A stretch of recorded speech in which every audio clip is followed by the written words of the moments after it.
What food has made you wonder, how did our ancestors discover that this was edible? As a Norwegian, lutefisk is a fish. It's traditional lye made from stockfish, which is put in a solution of water and lye. It has to be put back into water again, since after the lye has done its thing it reaches a pH level of 11 to 12. All the other stuff we eat is kinda understandable, mostly fermented fish or dried stuff, but lye, really? It is freaking delicious though. Fugu, hands down. Me, good damn it no Steve. I'm not eating that. The last 400 people who tried it died. Steve, well yeah. But I tried it a little different this time. Classic Steve. Shrimp. You know those little bugs that live in the dirty water? I bet those taste great once you get rid of the antennae, the creepy crawly legs and the head. You know how babies and animals always explore by putting stuff in their mouth that basically whatever it is, someone somewhere has gone. I wonder if I can eat it. It either worked out or okay B, not so good, let's not eat that again. C, death. Prawns. Who looked at those eldritch bottom feeding horrors and thought they'd go nice with a flesh pink sauce? No thanks, pal. No thanks. I often think similarly about crabs. Armed and armored sea spiders? Looks delicious. Rhubarb. The leaves are poisonous, but the stalk is delicious. That's why we should all remember John, the first to eat the leaves. Rhubarb is also the word that extras in movies are told to say over and over again because it makes for good background noise. Potatoes. I want to know who first dug up one of these ugly little dirt tumors and went, yep, I'm going to put that in my mouth. Seems like a good idea. Ugly little dirt tumors. That is the best name for anything ever. Vegemite. I understand it's man-made and all, but how did they smell it and think this'll be great on toast? To be fair, Vegemite in the wild has a different, more bitter taste. Originally it was used to ward off drop bears, but obviously someone thousands of years ago decided to eat it and see what it tasted like. So this might be slightly off topic, but it is related to this thread. I have a book about surviving in the wilderness. It talks about wild edibles and how to determine if something is edible or not. Steps. 1. Pick up item. Press against skin. Wait an hour. 2. No problems from that. Now mash that item on one part of your skin. Wait an hour. 3. No rash or anything. Now press that food against your lip. Wait an hour. 4. No signs of anything bad. Now press that food against your tongue. Wait an hour. 5. Now eat a tiny bit of it. Wait an hour. Then from there it is basically eating small pieces, working up to big pieces, and seeing if it's edible. Edit. Some people are saying wait as long as 8 hours between steps. My steps were for starvation conditions. Note that the skin you rub whatever it is on should be a sensitive area like your inner elbow or where your neck meets your jaw. Oysters. How could someone think to eat something that looks like it came out of a bull's nose?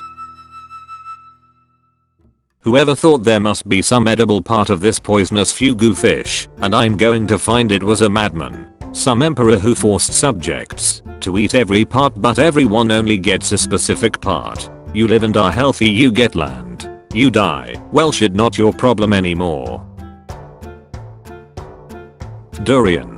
Let's take this spiky ass fruit that smells like shit and crack it open, see some yellow gooey shit, and start eating it. It smells rotten.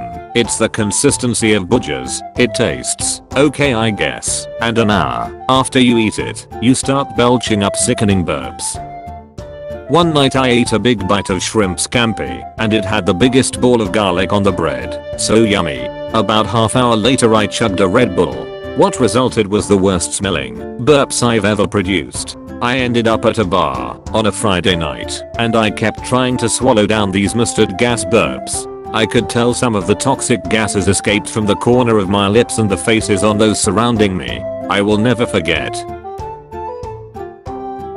Sea urchins, for example. I guess every tribe had a guy who said, "Frick it, I saw this Japanese guy on YouTube who actually got the really spiky venomous kind of sea urchin and tried to eat it. Note that sea urchins for eating look more like pebbles than the spiky balls of death that typically come to mind when you think sea urchin. Anyway, back to the YouTuber. His method of removing the spikes is actually to cup the sea urchin between two bowls, then shake the bowls so that the spikes all get broken. His verdict: edible, but not a lot of it to begin with. Go for the round pebbles. Cheese. Who was like, I'm gonna eat the solidified part of this bad milk. And the process to make cheese is so complicated I can't figure out how it was discovered in the first place. It's really not that complicated if you understand how we used to preserve food before refrigerators or sedentary society. You boil it, salt it, and pour it in a container that's portable, which in this case was probably the lining of a goat ancestor's stomach. Someone did that to expired milk and a somewhat edible goop came out. Then we spent 10,000 more years perfecting it, and now it's goddamn delicious. Yogurt. Hey man. This is pretty good. What is it? Don't worry about it. Conversation 2000 years ago. Yogurt. We are desperate. Just eat it. Mushrooms. How did they discover which ones were edible? Maybe they used them to poison their enemies and accidentally used an edible one, and thus discovered that some of them can actually be eaten? Who knows? They cold observed animals eating certain types and avoiding others.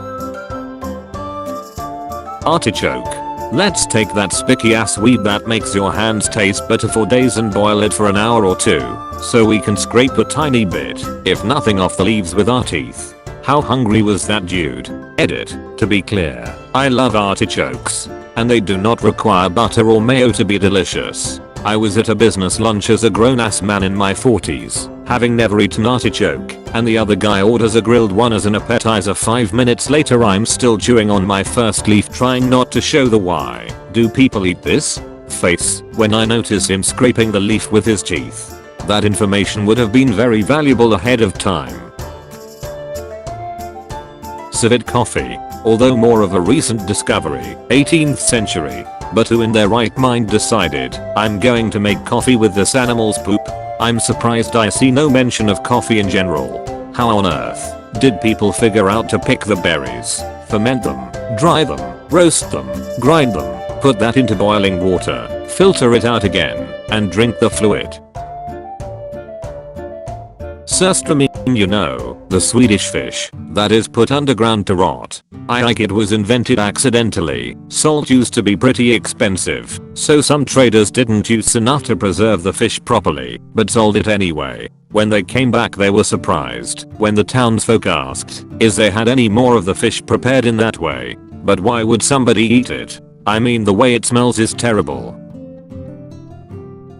The answer is always grains. I can't figure out how our ancestors discovered that prehistoric varieties of wheat or barley were edible.